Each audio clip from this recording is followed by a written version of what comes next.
Hello fighters and welcome back to the channel. और हम discuss कर रहे हैं अभी insight module for 2021 UPSC prelims geography. हमने 2 वीडियोस में कुछ टॉपिक्स जो हैं वो ऑलरेडी कवर कर लिए हैं। तो अगर आपने अभी तक वो वीडियोस नहीं देखी हैं तो आपसे रिक्वेस्ट है कि प्लीज़ आप उन वीडियोस को भी देख लें। और चलिए अभी हम शुरू करते हैं आज की वीडियो, और जिसमें हम सबसे पहले पढ़ने वाले हैं एल नीनो के बारे में।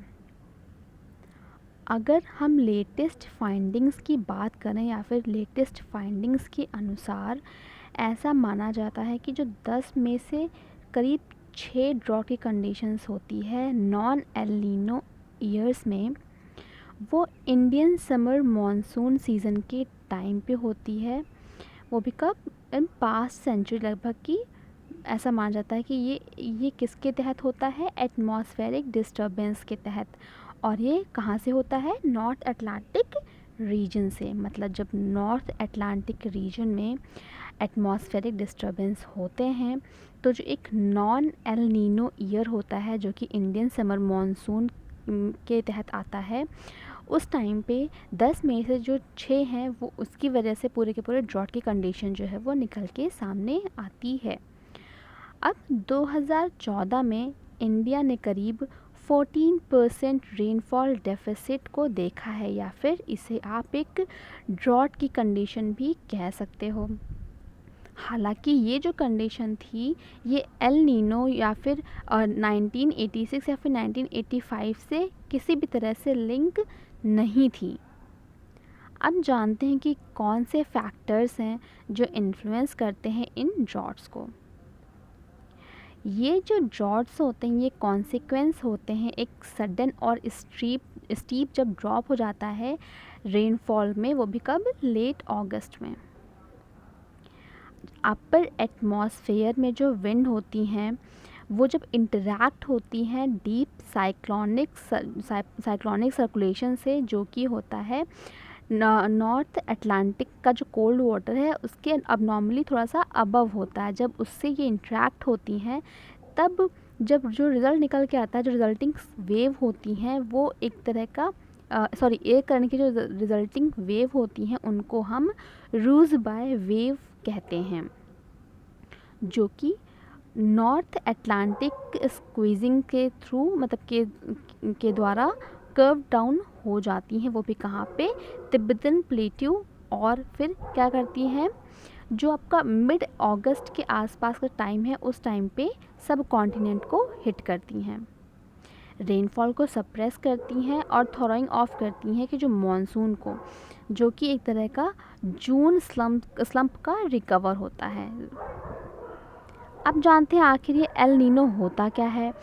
एल नीनो जो है एक तरह की क्लाइमेटिक साइकिल है जो कि कैरेक्टराइज्ड की गई है बाय दी, जब आपके वेस्टर्न पैसिफिक में हाई एयर प्रेशर होता है और ईस्टर्न में जब आपका लो एयर प्रेशर होता है, तो जो ये पूरी कंडीशन होती है इसको हम एक तरह से एल नीनो कहते हैं।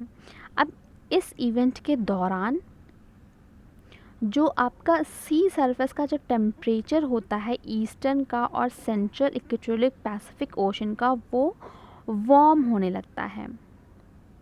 ये एक तरह का पहला फेज़ होता है जब यहाँ पे अल्टरनेटिंग साइकिल होती रहती है, और इसको हम एल नीनो सदर्न ऑस्किलेशन के नाम से जानते हैं।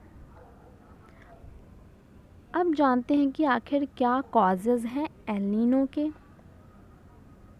जो एल नीनो है ये एक तरह का एनॉमली है अपने पैटर्न में, जो आपकी westward blowing trade winds weekend हो जाती हैं इक्वेटोरियल के साथ में, और जब आपका एयर प्रेशर में चेंजेस आने लगते हैं उसके कारण जो आपका सरफेस वाटर है वो मूव करने लगता है ईस्टवर्ड, मतलब कि नदर्न साउथ अमेरिका के कोस्ट की तरफ मूव करने लगता है।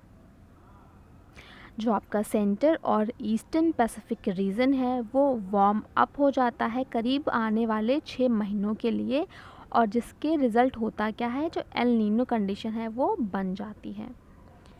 नेक्स्ट टॉपिक है हमारे पास लानीना। हमने एल नीनो पढ़ लिया, अब हम पढ़ेंगे लानीना के बारे में। जानते हैं पहले ये लानीना होता क्या है। इसका मतलब होता है एक लार्ज स्केल कूलिंग, वो भी किसकी, ओशियन सरफेस टेम्परेचर की सेंट्रल और ईस्टर्न इक्वेटोरियल पैसिफिक ओशन में। अब एक साथ जब चेंजेस होते हैं ट्रॉपिकल एटमॉस्फेरिक सर्कुलेशन में, जिनको हम विंड, प्रेशर या फिर इन सब में जब चेंजेस होते हैं, तो ये पूरी मिलकर कंडीशन बनाती है लानीना की। इसका एक तरह से पूरा ही ऑपोजिट इम्पैक्ट होता है वेदर पे और क्लाइमेट पे, जैसे कि एल नीना पे होता था, उसका ही जस्ट ऑपोजिट होती है।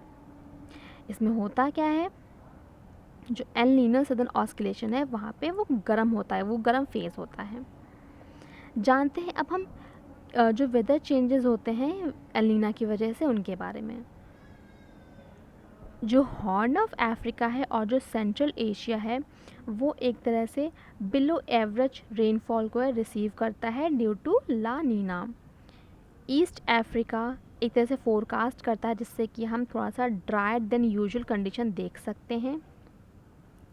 और इसके एग्जिस्टिंग इम्पैक्ट्स, मतलब डेजर्ट लोकस्ट इन्वेजन है, उसके एग्जिस्टिंग इम्पैक्ट की वजह से हम देख सकते हैं कि जो ये रीजन है यहाँ पे फूड इनसिक्योरिटी भी उत्पन्न हो जाती है। ये सब चीज़ें एक तरह से इंक्रीज़ कर सकती हैं सदर्न अफ्रीका में रेनफॉल को भी।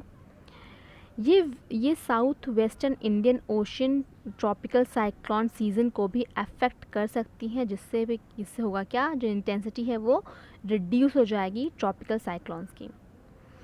साउथ ईस्ट एशिया, कुछ पैसिफिक आइलैंड और नदर्न रीजन जो है साउथ अमेरिका के, वो भी एक्सपेक्टेड है कि वहाँ पे भी अबव एवरेज रेनफॉल देखने को मिल सकती है।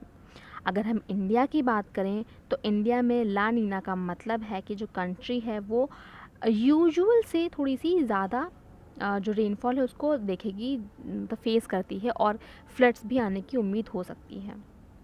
अब जानते हैं कि जो ये ला नीना है ये कैसे नॉर्थ ईस्टर्न मॉनसून से लिंक्ड है। हालांकि जो ये ला नीना कंडीशन है ये एनहेंस करती है रेनफॉल को, जो कि एसोसिएट होता है साउथ वेस्ट मॉनसून से। इसका एक नेगेटिव इम्पैक्ट भी है हमारे रेनफॉल पे, जो कि एसोसिएटेड है नॉर्थ ईस्ट मॉनसून से।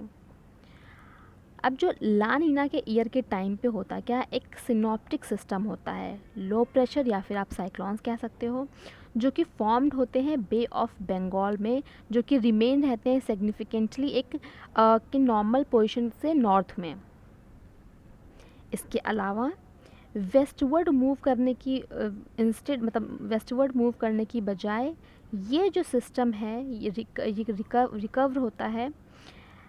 जैसा कि हमको पता है कि ये एक अपने नॉर्मल पोजीशन से नदन की ओर में लाई करते हैं, तो एक बहुत कुछ खास रेनफॉल जो है अकर नहीं होता है सदर्न रीजन, जैसे कि तमिलनाडु में। अब आते हैं हम सोलर इक्लिप्स के बारे में जानते हैं। ये एक तरह का नेचुरल इवेंट है, और ये होता कब है, जब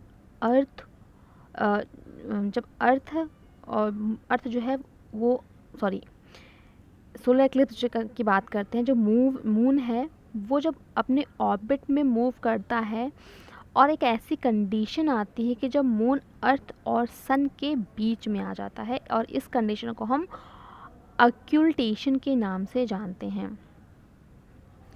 ये होता है न्यू मून के टाइम पे, जब सन और मून जो है एक कंजक्शन में होते हैं एक दूसरे के साथ।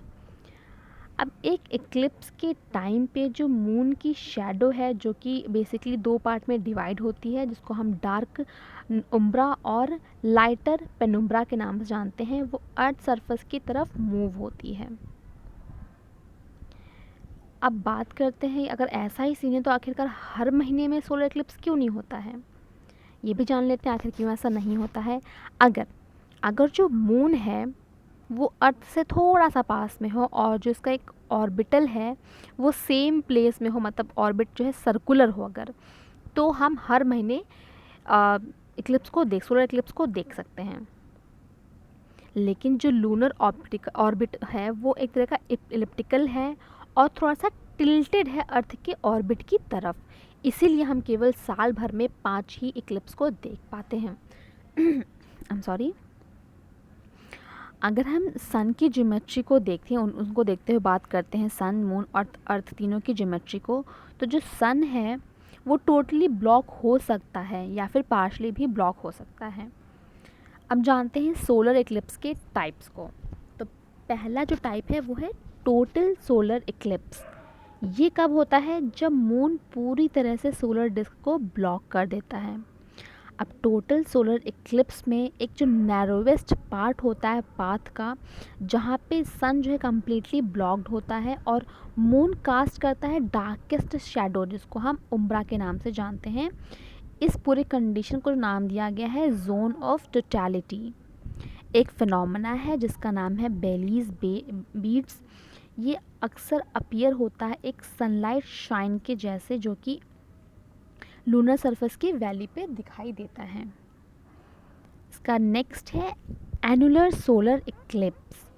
जब मून जो है काफ़ी दूर होता है अपने ऑर्बिट में, मतलब नॉर्मल देन यूजुअल, तो बहुत ही छोटा दिखाई देता है और कम्प्लीटली कवर कर लेता है सन के डिस्क को।